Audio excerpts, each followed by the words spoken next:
दोस्तों, एक जयपुर का लड़का बेंगलोर से जयपुर जा रहा था और ट्रेन में जब वो बैठता है और ट्रेन जब काफ़ी देर चलती है, तो वो खाना खाने के लिए अपना टिफ़िन बॉक्स निकालता है और जैसे ही वो खाना खाता है, उसकी तबीयत जो है काफ़ी गंभीर खराब हो जाती है और इतनी ज़्यादा खराब हो जाती है कि उसके ज़िंदगी और मौत के बीच का फ़ासला बहुत ही कम रह जाता है। उसके साथ में और कई लोग ट्रैवल कर रहे थे, जो भी कर रहे थे वो सब अजनबी लोग थे, उसमें कुछ महिलाएँ भी थी, कुछ पुरुष भी थे और उनमें से एक महिला जो होती है, वो उसके हेल्प के लिए उसके सीट पर चली जाती है। लेकिन तबीयत इतना ज़्यादा खराब होता है कि बीच रास्ते में ही दोस्तों उसको उस ट्रेन से उतारना पड़ता है और हॉस्पिटल ले जाके भर्ती करवाना पड़ता है। अब दोस्तों, पुलिस वाले इतने उलझ जाते हैं इस मामले को लेकर के कि किसने उसके खाने में क्या मिला दिया जिससे उसकी हालत इतनी ज़्यादा बिगड़ गई। लेकिन पुलिस एड़ी चोटी का जोर लगा देती है और उस महिला को, जो महिला उसके हेल्प के लिए उसके सीट पर गई थी, उसी को मेन अभियुक्त बना देती है पुलिस। उसे ही आरोपी बना देती है। अब दोस्तों, जब उस आदमी को होश आता है 3 से 4 दिनों के बाद और जो मामला सामने आता है दोस्तों, वो बहुत ही रोमांचित कर देने वाला, बहुत ही सोचने वाला वाकया सामने आता है दोस्तों। और ये जो कहानी है, ये हर उस इंसान को सुननी चाहिए जिसका कोई भी परिवार वाला कहीं बाहर कमाने के लिए गया हुआ है, या खुद भी अगर तुम कमा रहे हो, कहीं बाहर रह रहे हो, तो आपको भी ये कहानी ज़रूर सुननी चाहिए। इससे आपको बहुत ही सीख मिलेगी।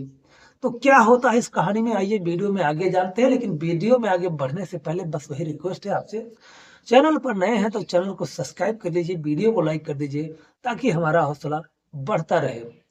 दरअसल दोस्तों, एक लड़का होता है जिसकी उम्र 27 से 28 साल होती है। उसका नाम मनीष होता है।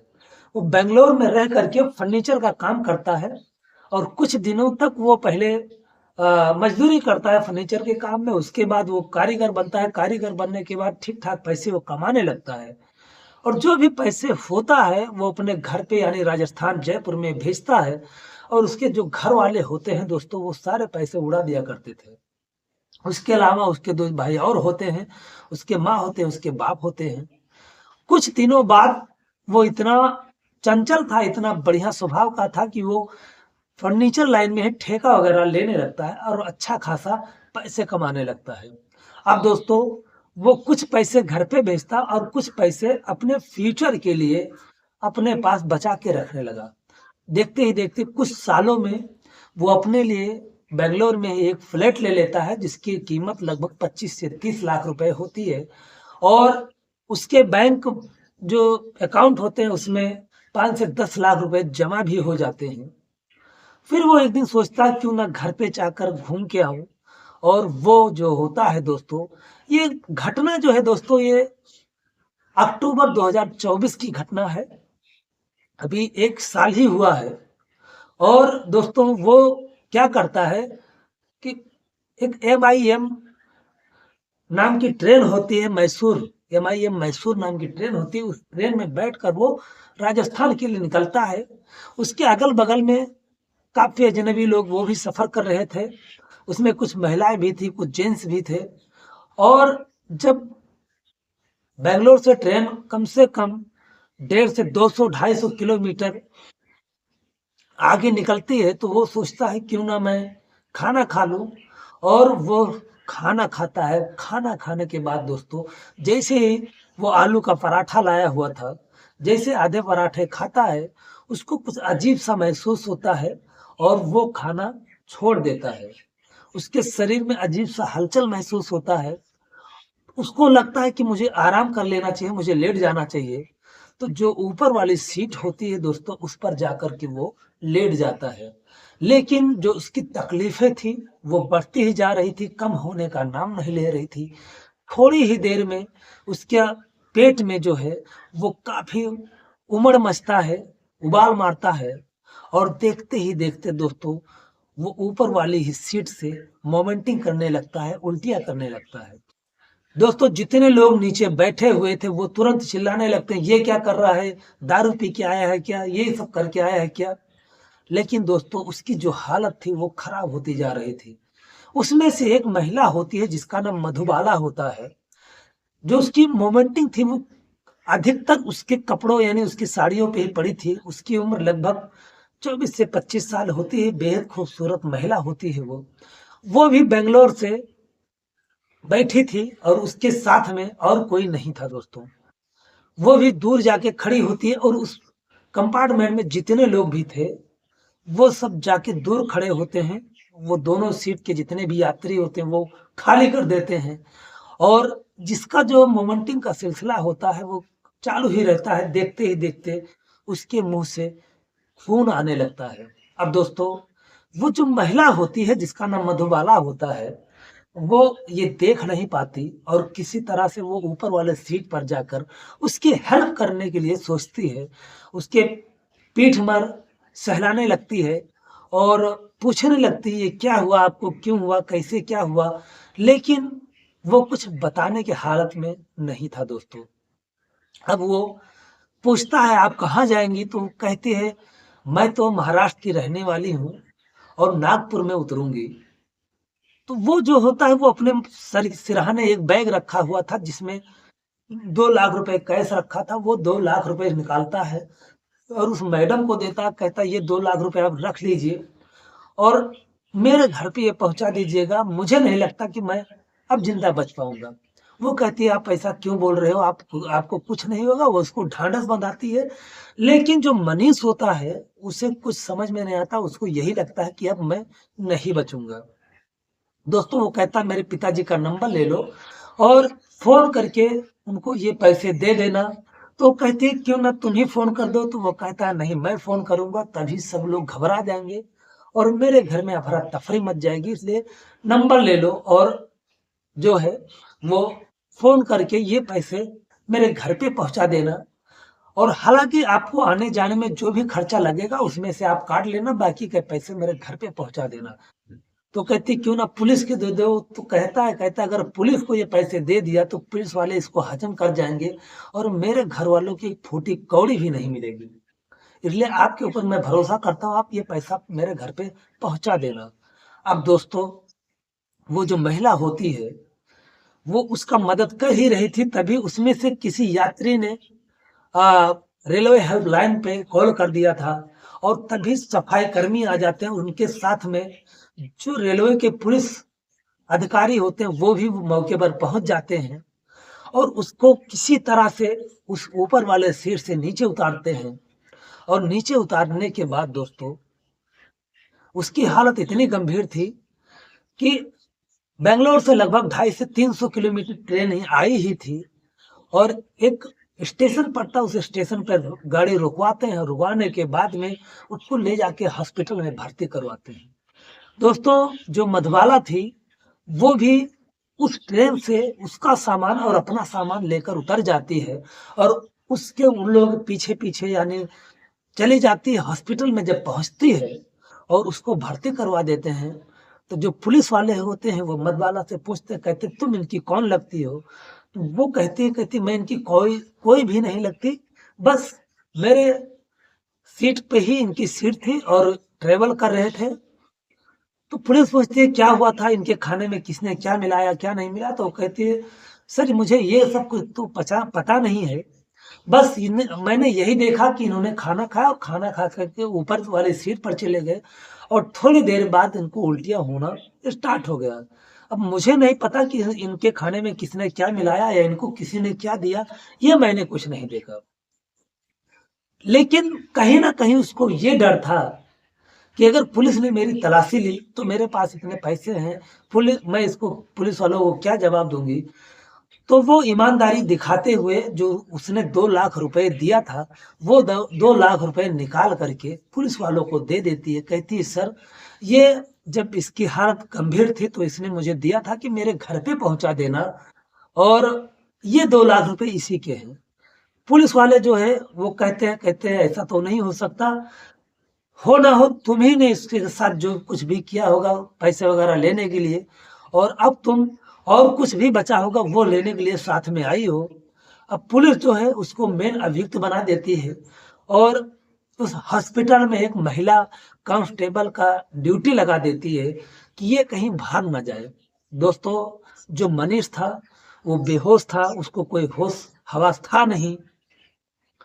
दोस्तों, जो महिला कांस्टेबल थी वो देख रही थी, लगभग 2 दिन का वक्त बीत जाता है। उन 2 दिनों में वो देख रही थी कि ये जो महिला है ये काफ़ी कैपेबल है, उसको लेकर के, उसकी सेहत को लेकर के काफ़ी चिंतित है।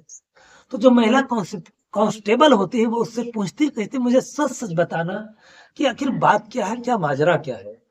तो जो सारी कहानी थी वो बताती है, कहती है इसमें मेरी कोई गलती नहीं है और मैंने ना कुछ इनका लिया है ना दिया है, मैं इनको जानती तक नहीं हूँ। मेरा घर नागपुर है, इनका घर जो है वो जयपुर में है। बस एक इंसानियत के नाते मैं इनकी हेल्प करने लगी और उसका बदला मुझे पुलिस वाले दे रहे हैं। तो जो महिला कांस्टेबल होती है वो उसको कहते हैं अगर आपने कोई गलती नहीं की है तो आगे भी कोई गलती मत करना, कहीं यहाँ से भाग मत जाना, और अगर तुमने कुछ नहीं किया तुम्हें इंसाफ जरूर मिलेगा। हालांकि पुलिस वाले जो भी थे, वो महिला अपना पैसा 30,000 रखी हुई थी, वो भी पुलिस वाले ले लेते हैं। कहते हैं ये भी तुम्हारा नहीं हो सकता, ये पैसा भी इसी का तुमने लिया होगा।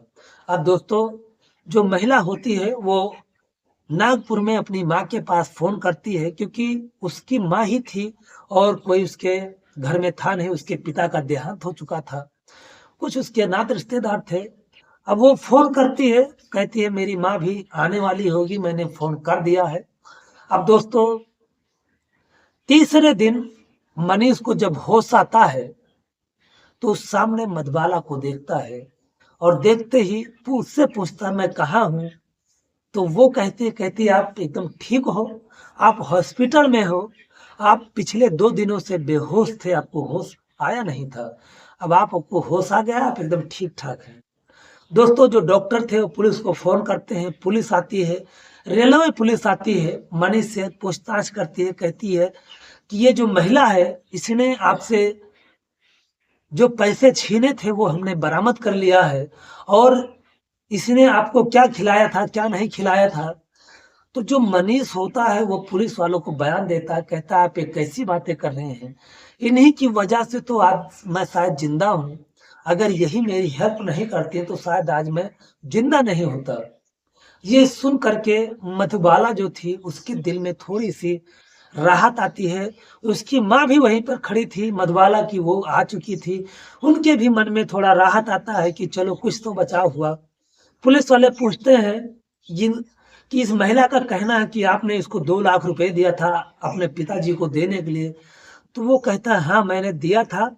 मैं जब मेरी हालत मुझे ऐसा लग रहा था कि मैं ज़िंदा नहीं रह पाऊँगा, तो मैंने इनको 2 लाख रुपए दिया था कि मेरे घर पहुँचा देना और शायद मैं ज़िंदा नहीं रह पाऊँगा।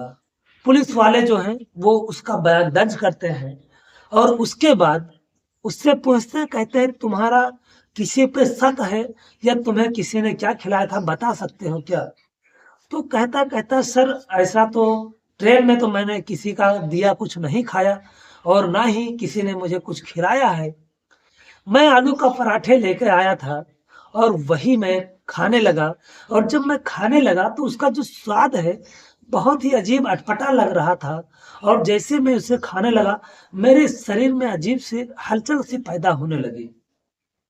हो सकता है कि उस पराठे में ही कुछ मिला रहा हो और अगर मेरा सामान मिल जाए तो उसमें मेरी टिफिन बॉक्स रखी हुई है और उसकी आप जांच करवा सकते हैं कि उसमें क्या मिला है क्या नहीं मिला है।